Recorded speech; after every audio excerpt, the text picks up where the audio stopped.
What up, guys? Thank you for joining me again this week. Once again, it's Larry Williams. Thank you for joining me again this week for this week's manga review segment edition of Otaku Assemble!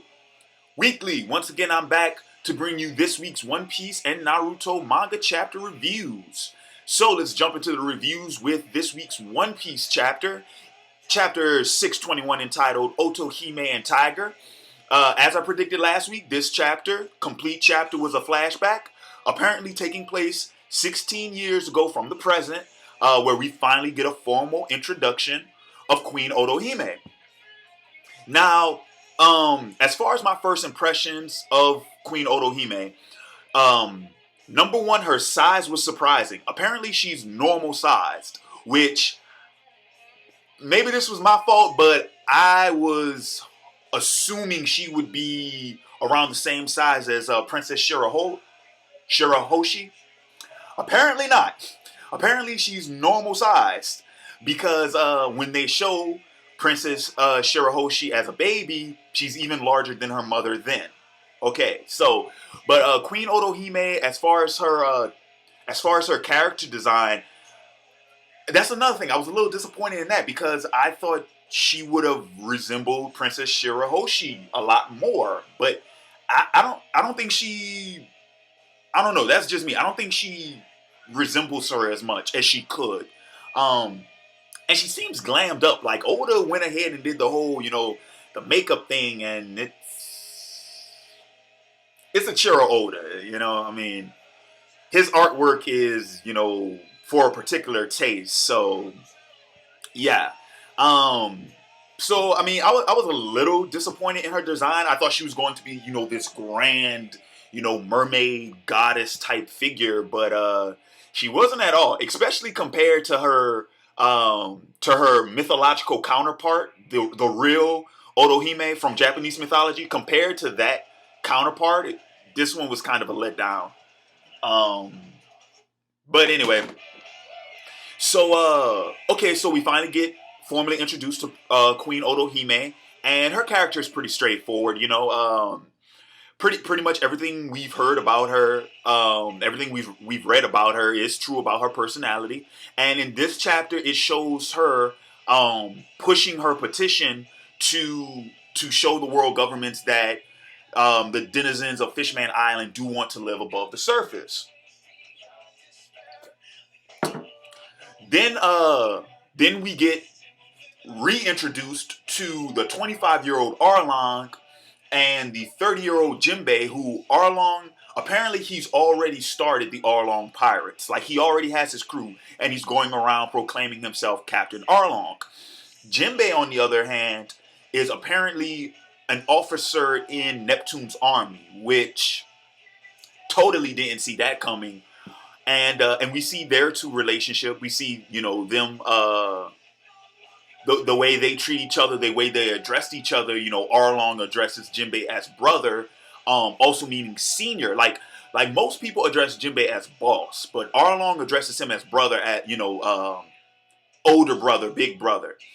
And then Fisher Tiger make his appearance, which the name keeps getting to me. I like calling him Tiger Fisher. I think that sounds like a cooler name than Fisher Tiger. But I I don't know. Let me know what y'all guys think. Does Tiger Fisher sound cooler than Fisher Tiger, or does it not even matter? Or is it the whole the Japanese thing where the last name comes first and the first name comes last, so his name would be Tiger Fisher? I don't know. Anyway, but he makes his appearance towards the end of the chapter, and they're pretty much discuss. They mention all the things that he's done prior to his arrival at Fishman Island on this day.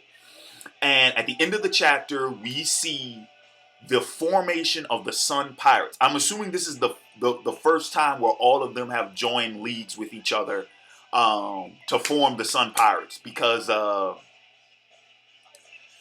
I'm just assuming that. I mean, why else would it? Prior to this chapter, they were all separated. So they've rejoined, and now they formed the Sun Pirates. And so I mean, all in all, other than the the little ridiculousness with Queen Otohime at the beginning of the chapter. Like I said, I don't care for Oda's sense of humor. I don't share his sense of humor. I don't care for his slapstick comedy. But besides that, I felt that the chapter, I thought it was a good chapter, but it's apparent to me that this is just a it's a startup chapter. Like, this isn't going to be the whole flashback and that's it. Like, this chapter, I'm assuming, is going to lead up to more bigger events that take place in the flashback. Like, I'm assuming we're actually going to see what happened to Queen Otohime. You know, what happened to Tiger Fisher. You know, what happened to the Sun Pirates. You see what I'm saying? Like, I'm assuming we're going to see that. So this is kind of, you know, a build-up chapter. It's building up to that. But all in all, I mean, it was a pretty good chapter. So, oh hell yeah, this is my song. But so yeah, so now let's go into Naruto. Okay, this was let me make sure my this is chapter 535 entitled Iruka's Persuasion. Okay, let's get into this chapter. Okay, the whole chapter was pretty much Iruka Sensei trying to talk Naruto out of leaving the temple. Honestly, that's all this chapter was. That's all it was. And you know what? I think Phone, the Phone 999 Phone. I think Phone was the one who said, why the fuck is Iruka there? Like, can he do nothing but talk? Like, why isn't he fighting with the others? Seriously, why isn't he fighting with the others? Tell me, why isn't he fighting with the others? Is he just that pathetic? Is he just that? Like, honestly, at this point, you know, Iruka had a purpose in the series. He had a purpose in the series. He was the quote-unquote father figure to Naruto. But now that role he's been surpassed in that role so much by Kakashi, by Jiraiya. Yeah, he's definitely being surpassed by Jiraiya. And then Minato, Naruto's actual father, has made an appearance in the fucking manga. So why is Iruka there if he isn't... Like, what is Iruka doing that is making his role in the series significant? You see what I'm saying?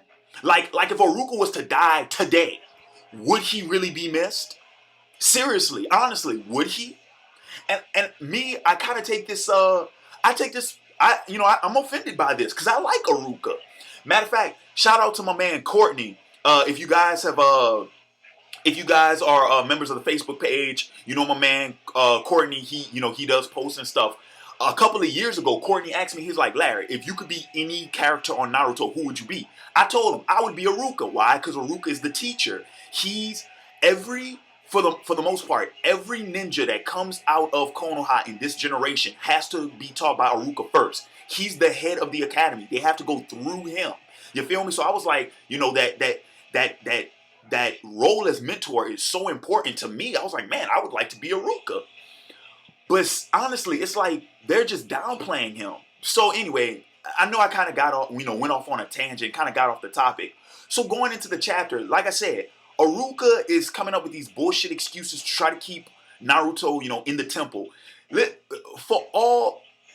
Now see, and this is another problem I had, because earlier we saw that apparently Naruto is, for all his maturity, for everything that he's experienced since we first been introduced to this character, the whole thing about him researching the animals on the island as a cover-up for what was really going on, to a ruse to keep him occupied and not engaged in the war, he fell for it so fucking easy. It really did make him look like an idiot. So now that he's sensing something going on in the outside, they can't seem to keep him in the temple. It's like Kishimoto, I think he fucked this up, because at one point you made Naruto a simpleton, and now you're making him too smart for his own good. It's like the variety, the contrast there, that's fucking with Naruto's character, dude, and You need to Kishimoto. You need to go ahead and correct that. You need to establish something because you can't have Naruto act like a complete idiot 1 minute and then have him be wise to everybody's game the next. That's unpractical. It's not realistic. So pretty much the guards who try to keep Naruto in the temple, they get pwned, of course, and Naruto's off to battle. He's off to battle, and it's oh, another thing. The message that was left in his fucking forehead protector by Iruka, if Iruka knew that he wasn't going to be able to hold him, why go through the motions? Why even go through the motions? Seriously, if Iruka would have just walked up in there and told Naruto straight up, it's like, look, we want you to stay in the temple. We don't want you to know what's going on in the outside. But you know what, Naruto? You're not a little kid anymore. And I know for a fact, I can't hold you to this temple. I know I can't. So I'm going to tell you what's going on, and hopefully you'll be an adult about it and make the decision on your own. Why didn't Iruka do that? Why go through these rules? Honestly, you wasted my Kishimoto. You've wasted my time with this chapter. You have. 18 pages that you've wasted my time. You have. That's all this chapter was. This week's chapter was just a waste.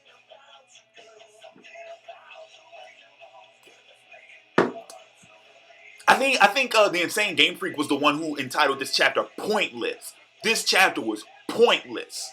Why? Because you could have done this in 2 fucking pages. Naruto is disappointing me right now. It really is. Is not living up to my expectations at all. So that'll wrap up this week's manga chapter review. I have the Naruto Shippuden anime episode review coming up right after this. Also, that video will contain an update to what's been going on my side of things and what'll be going on with OAW in the upcoming months. So, guys, thanks for joining me. Ooh, excuse me. That soda's a mud. But thank you for joining me again this week. And I'll be sure to catch you cats later. Peace.